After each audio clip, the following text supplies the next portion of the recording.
अरहतो सम्मा संबुद्धस्स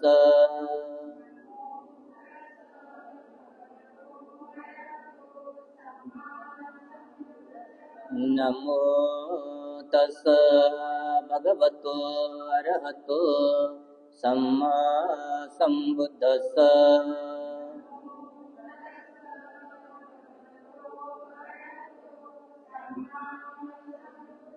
नमो तस्स भगवतो अरहतो सम्मा संबुद्धस्स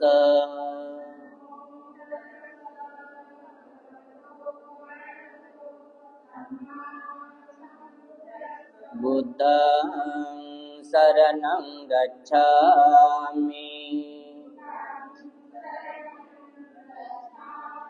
धम्मं शरणं गच्छामि संघं शरणं गच्छामि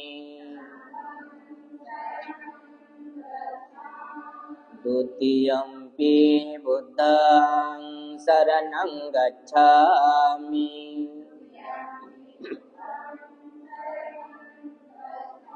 द्वितीयम्पि धम्मं शरणं गच्छामि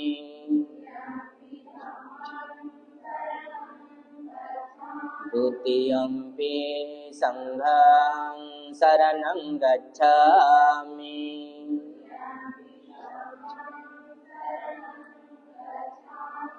तृतीयम्पि बुद्धं शरणं गच्छामि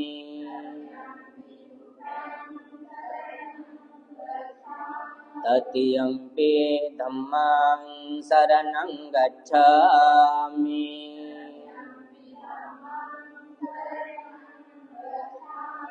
तृतीयम्पि संघं शरणं गच्छामि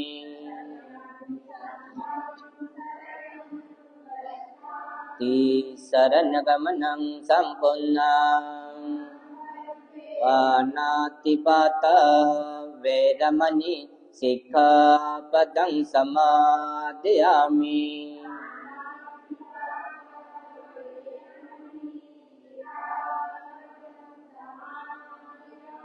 अदिन्नादाना वेरमणि सिक्खापदं समादयामि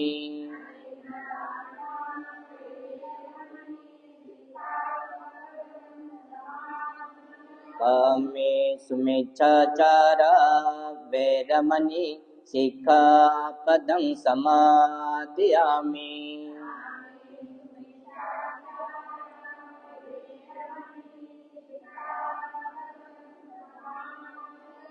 मुसावादा वेरमणि सिक्खापदं समादयामि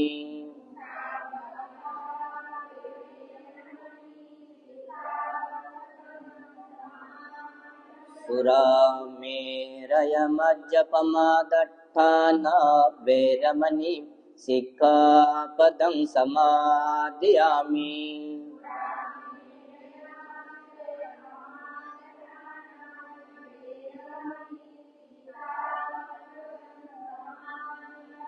साधु साधु साधुति शरणेन सतिं पंचशीलं धम्मं साधुकं सुरगितं कत्वा अपमादेन सम्पादित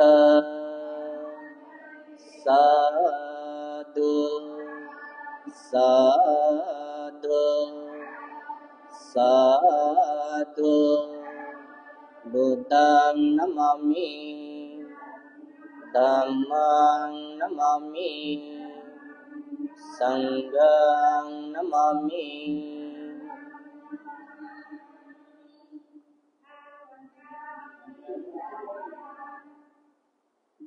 नमो तस्स भगवतो अरहतो सम्मा संबुद्धस्स नमो तस्स भगवतो अरहतो सम्मा संबुद्धस्स नमो तस्स भगवतो अरहतो सम्मा सम्बुद्दस्स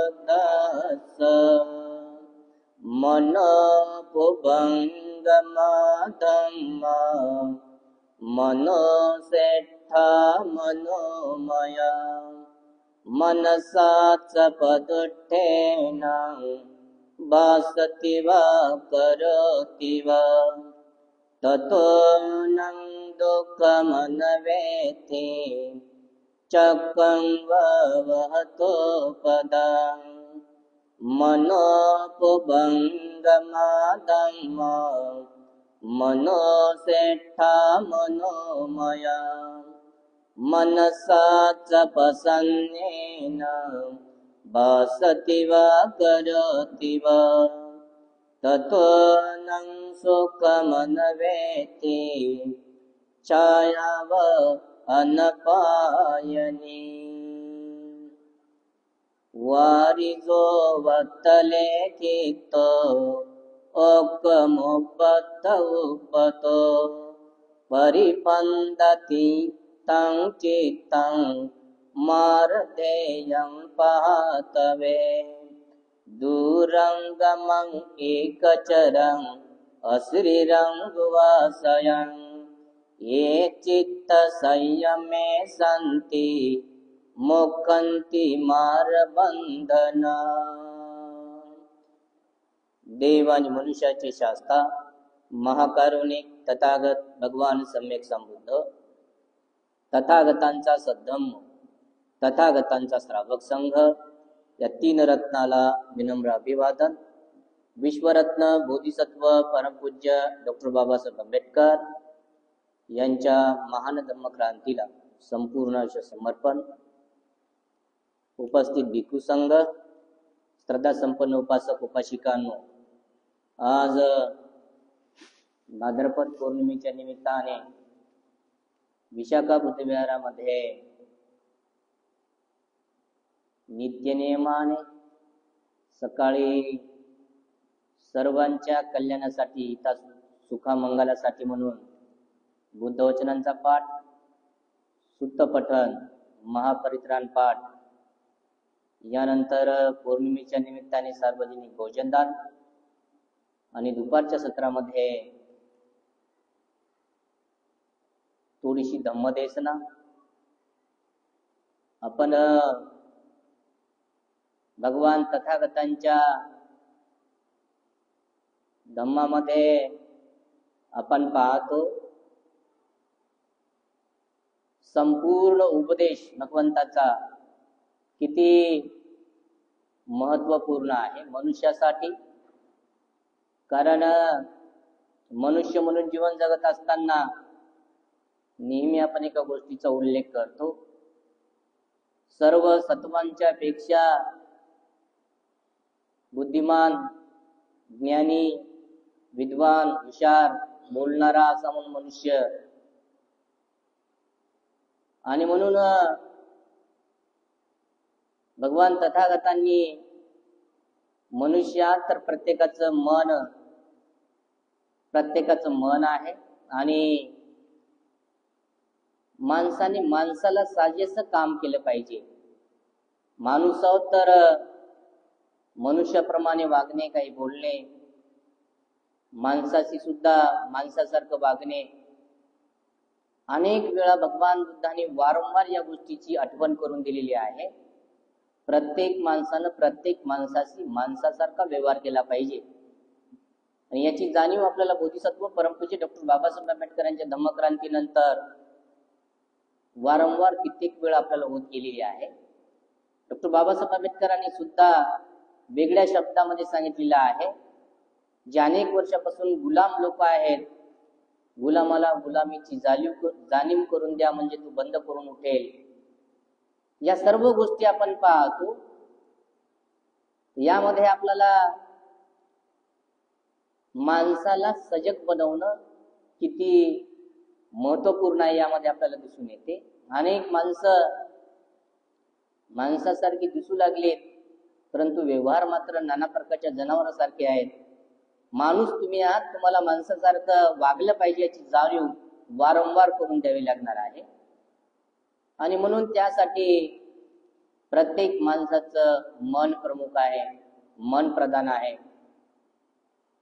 भगवान तथागतांनी पहिल्याच धम्मपदाच्या गाथेमध्ये सांगितलेलं आहे, 423 गाथामध्ये पहिलीच गाथा संपूर्णपणे मनावर भर देते. माणूस आपल्या मनामुळे घडत जातो, जो काही आहे तो त्याच्या मनामुळे पुढे तसा तसा प्रकारचा होत जातो. म्हणून मन प्रधान आहे, मन प्रमुख आहे. आणि मनामध्ये जर काही अकुशल कर्म किंवा मन प्रदुष्ट झालं असेल, मन मलिन झाला असेल, तर त्या मलिन झालेल्या मनाला साफ करण्याची विद्या संपूर्ण या जगामध्ये केवळ तथागत भगवान बुद्धांनी सर्वांना प्रथम सांगितली. कारण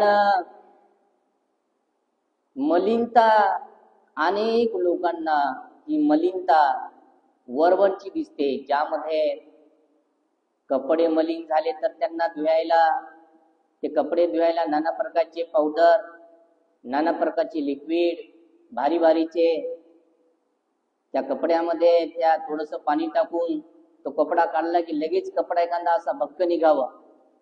किंवा नाना प्रकारचे कामधंदा करत असताना अंगावर निर्माण होणारे नाना प्रकारचे मळ, ती धुण्यासाठी नाना प्रकारचे साबण, एक साबण लावल्याबरोबर चकाचक मनुष्य व्हावा, अशा प्रकारे हे सर्व वरवरच साफसफाईच्या बद्दल आपण पाहतो वर्णन.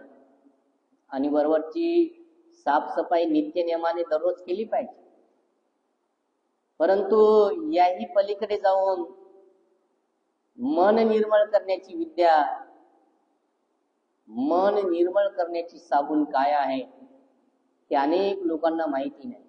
आणि म्हणून आपण या देशामध्ये जाहीररित्या आपण पाहतो, ज्यांचं मन अधिक गढूळ झालं, ज्यांचं मन अधिक मलिन झालं, त्या लोकांच्या मनामध्ये जास्त प्रमाणामध्ये द्वेष निर्माण होतो.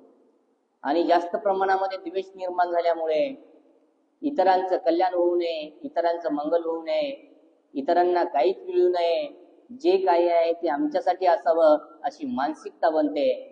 आणि आपण पाहिलेली आहे, इथे हजारो वर्षापासून काही ब्राह्मण संस्कृतीने या देशामध्ये वारंवार सर्व प्रकारच्या बहुजनांना काहीच मिळू नये, माणसं असून सुद्धा त्यांना माणसासारखं सुद्धा वागता येऊ नये, माणसासारखं सुद्धा जगता येऊ नये, माणसं असून त्यांना कोणत्याच प्रकारच्या सुख सुविधा मिळू नये, अशा प्रकारची व्यवस्था तिथे हजारो वर्ष होती.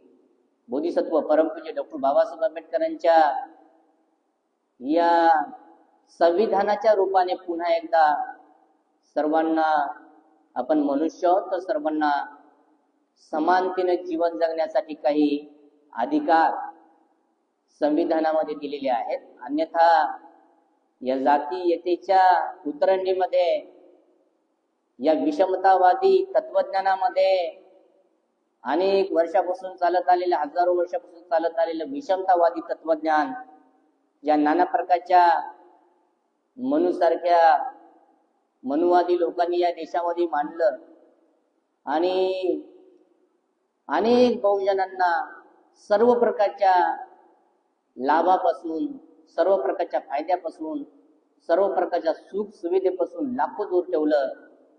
आज आपल्याला बहुजन समाजामध्ये जो काही थोडासा बदल दिसतो ते केवळ आणि केवळ बोधिसत्व परमपूज्य डॉक्टर बाबासाहेब आंबेडकरांच्या धम्म क्रांतीमुळे, त्याचबरोबर भारतीय संविधानामुळे आपल्याला बदल दिसतो आहे.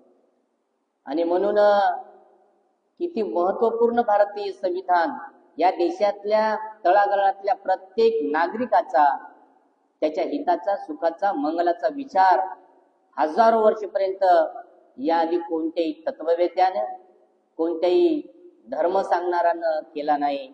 तो विचार भगवान तथागतांच्या धम्मामध्ये आहे आणि तोच विचार बोधिसत्व परमपूज्य डॉक्टर बाबासाहेब आंबेडकरांनी जगापुढे मांडला.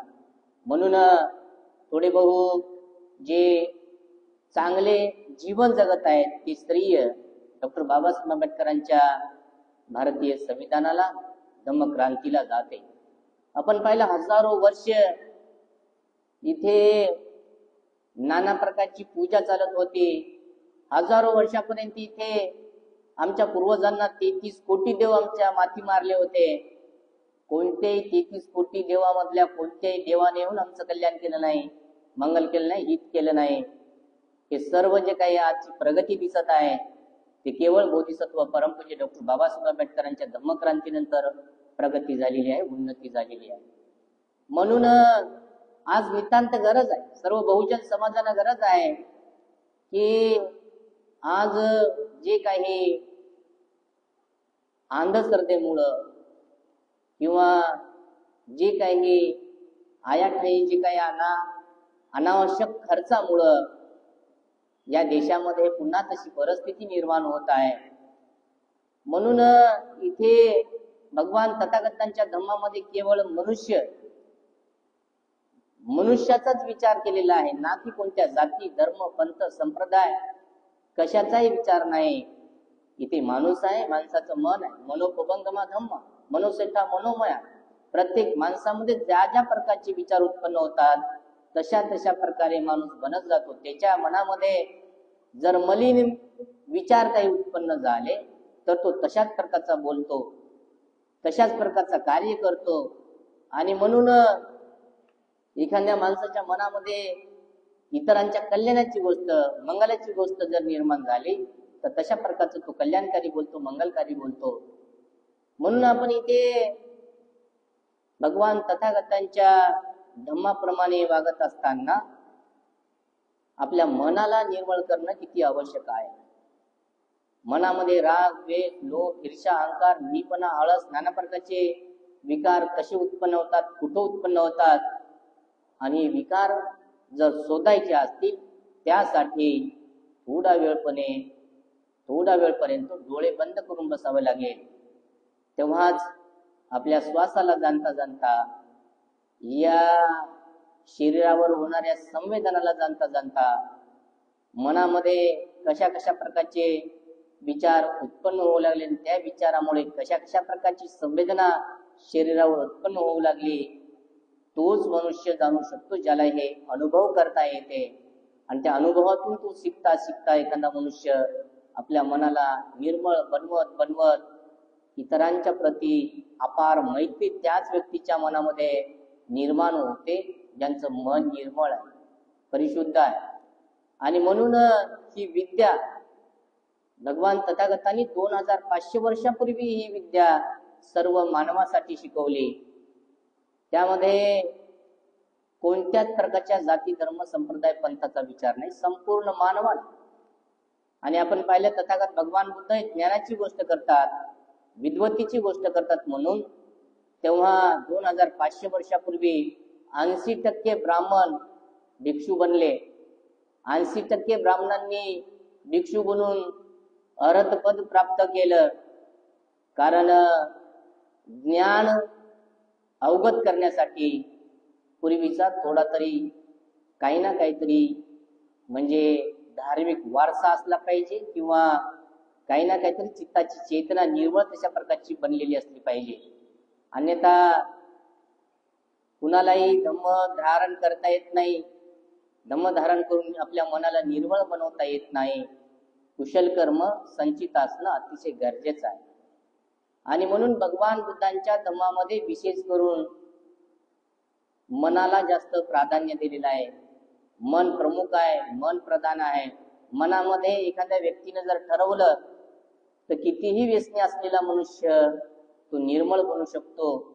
निर्मळ बनता शिलाचं पालन करता तो इतरांचा आदर्शही बनू शकतो, पूजनीय बनू शकतो. त्याचे उदाहरण म्हणून आपल्या समोर आहेत. अंगुलीमालाचं उदाहरण आपण घेतलं. अंगुलीमाल 999 खून गेल्याच्या नंतरही भगवान बुद्धाच्या सानिध्यामध्ये आल्याच्या नंतर एक चांगले भिक्षू बनून पुन्हा अरहंत पद प्राप्त केलं. आणि सर्व लोकांच्या प्रती असीम मैत्री प्रगट करणारे म्हणून भिक्खू नावारूपाला आले. म्हणून भगवान बुद्धांच्या धम्मामध्ये या सर्व ध्यान साधना विपස්සना या गोष्टीला विशेष महत्व आहे. ज्यांना बौद्ध अनुयायी बनायचं आहे, बुद्धांचं तत्वज्ञान अवगत करायचं आहे, कोणीही कोणत्याही पूर्वीची जात धर्म वंश संप्रदाय म्हणणारा कोणीही व्यक्ती बुद्धांच्या तत्वज्ञानाला धारण करू शकतो आणि आपल्या स्वतःला श्रेष्ठ बनू शकतो. नाना प्रकारच्या कर्मपटापासून दूर, नाना प्रकारच्या अंधश्रद्धेपासून दूर प्रत्येक मनुष्य होऊ शकतो. एकदा का माणसाला सम्यक दृष्टी प्राप्त झाली, एकदा का माणसाला योग्य आणि अयोग्य ओळखण्याची पारख झाली, तो प्रत्येक मनुष्य सुधारतो. प्रत्येक माणसाला सत्य आणि असत्य कळू लागते, जर त्याने आपल्या बुद्धीचा विकास करण्याचा प्रयत्न केला तर. अन्यथा अनेक बहुजन समाजातले लोक आपल्या साधारण बुद्धीचाही उपयोग न करता, जे कुणी त्यांच्यावर लादलेलं आहे, जे जबरदस्तीने कुणी सांगलेलं आहे, त्याच प्रकारे जीवन जगत आहेत. जे सांगितलं तसंच वागून जीवन जगत आहेत. त्याने त्याच्या बुद्धीचा विकास कधी होणार नाही. ते संपूर्ण आयुष्य आपलं गुलामीमध्ये जीवन जगतील. गुलाम म्हणून जन्माला आले तसे मरतील, परंतु त्यांना आपल्या बुद्धीचा विकास करता येणार नाही. म्हणून भगवान तथागतांनी सर्वप्रथम प्रत्येक मनुष्याला, तुम्ही मनुष्यात बुद्धिमान आहात, तुम्ही सामान्य तुमच्या बुद्धीचा उपयोग करून काय सत्य आणि काय असत्य हे ओळखू शकता, हे जाणू शकता. इतकं स्पष्ट शब्दामध्ये प्रत्येक माणसाला स्वातंत्र्य, या तुम्ही बघा. भगवान बुद्धांनी धम्माची व्याख्या करत असताना स्वाखातो भगवता धम्मो संदीप्तिको अकालिको यईपसिको ओपनाईको, धम्माची व्याख्या करत असताना बुद्ध म्हणाले, या आणि बघा, सम्यक दृष्टीने प्रत्येक गोष्ट जाणून बघा. जसं वरवरच्या मनाला एकाग्र करण्यासाठी प्रत्येक मनुष्य या आणि तुमचा स्वतःचा श्वास आहे, तुमचा स्वतःचा श्वास कसा आत येतोय, कसा बाहेर जातोय हे जाणा. तिथून प्रत्येक मनुष्य तसा प्रज्ञावून बोलला, हा तर माझा श्वास आहे, माझा श्वास आत येत आहे, बाहेर जात आहे, त्या श्वासाची मला जाणकारी होत आहे. एक श्वास आला, एक श्वास बाहेर गेला, त्याने वरच्या ओठाच्या वर नाकाच्या खाली स्पर्श झाला.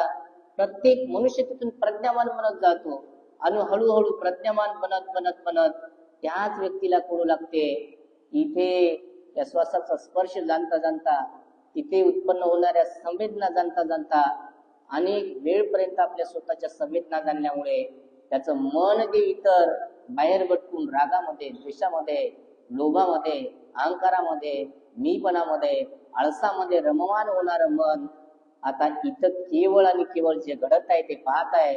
त्यामुळं बाकीचे विकार वाढणारे मनावरचे कमी होतात आणि हळूहळू त्याचं मन थोडं थोडं निर्मळ होऊ लागते. आणि तेच तशाच प्रकारचं थोडं थोडं निर्मळ होणारं मन एक दिवस कुशल चित्ताची एकाग्रता साधत साधत साधत तो मनुष्य स्वतः परिपूर्ण निर्मळ बनू शकतो. परंतु मार्ग मात्र, विद्या मात्र ही आहे, ते प्रत्येकाने अवगत करता आली पाहिजे. बुद्धांचे अनुयायी म्हणणारे अनेक लोक आहेत. आपण पाहिलं, बुद्धांचे अनुयायी म्हणणाऱ्यांना प्रत्येकांना शील काय आहे, शीलाची चांगल्या प्रकारे जाण करून घेणे, त्याचे चांगलं ज्ञान करून घेणे. समाधी काय आहे, समाधी कशी केली जाते, त्याचं चांगल्या प्रकारे जाणीव करून घेणे. आणि शील, समाधी आणि प्रज्ञा, शहाणपणयुक्त जीवन जगणं म्हणजे काय आहे. कुठं कुठं शहाण माणूस बनल्याच्या नंतर, प्रज्ञायुक्त माणूस बनल्याच्या नंतर त्याला कुठं काय घडत आहे, कशा प्रकारे घडत आहे, एखादी घटना घडत असताना ती किती सत्य आहे आणि किती असत्य आहे याचं ज्ञान त्या व्यक्तीला सहज होऊ लागते आणि तो मनुष्य हळूहळू बुद्धांचा अनुयायी बनू लागतो. म्हणून आपण पाहतो इथे अनेक प्रकारचे लोक दुःखी आहेत, परंतु ते दुःख ओढवण्याचं कारण इथं कोणत्या प्रकारची नैसर्गिक आपत्तीमुळे नसून त्यांच्या नाना प्रकारच्या अंधश्रद्धेमुळे नाना प्रकारच्या दुःखाला समोर जात असणारे अनेक लोक आपण पाहतो. आणि म्हणून बुद्धांनी सर्व जगातल्या मनुष्यांना वारंवार सचेत केलेलं आहे की तुम्ही तुमच्यावर ओढवणारे अनेक प्रकारचे दुःख तुम्ही तुमच्या अंधश्रद्धेमुळे किंवा नाना प्रकारच्या कर्मकांडामुळे तुम्ही ओढून आणलेले आहेत. म्हणून प्रत्येकाने सजग होऊन सम्यक दृष्टी काय आहे आणि मिथ्या दृष्टी काय आहे याचा अभ्यास करणं अतिशय गरजेचं आहे.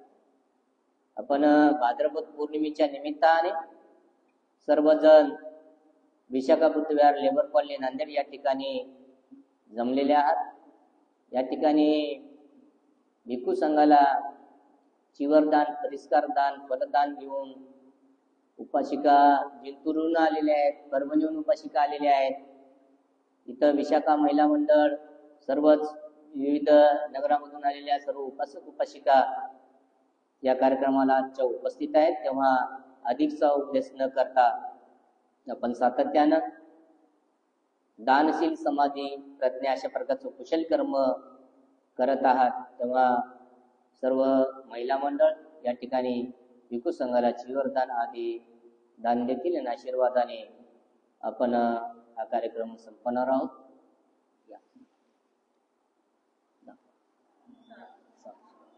दाखवा.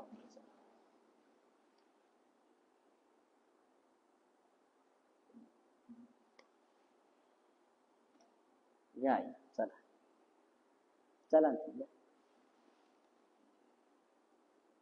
या समोर या सर्वजण महिला या ना, हात लावा सर्वजण. या पुढे या पुढे या ना. त्यांना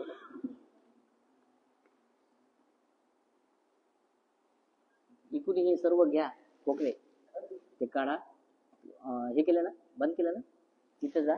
तिथून आयु आरोग्य सुख तथा बल्लभो सर्वांच्या इच्छा आकांक्षा पौर्णिमेच्या चंद्राप्रमाणे पूर्ण हो अशा प्रकारची मंगल कामना बुद्ध वचनाने करीत आहोत.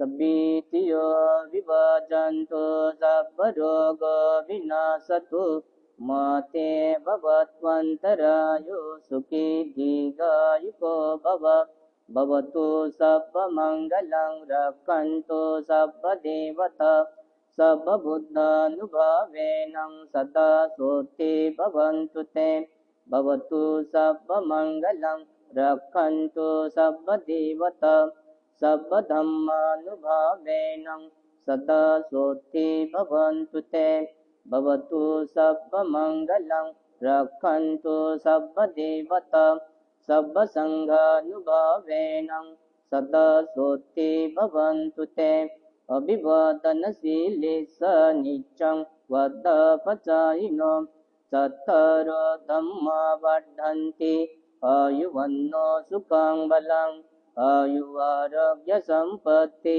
सर्ग संपत्तिमेव च अतो निब्बान संपत्ति इमिनाते समेजतु इचितं पतितं पुण्यं क्षिप्रमेव समेजन्तु सब्बे पूरन्तु चित्तसङ्कल्प छन्दोपनरसो यथा मणिज्योतिरसो यथा.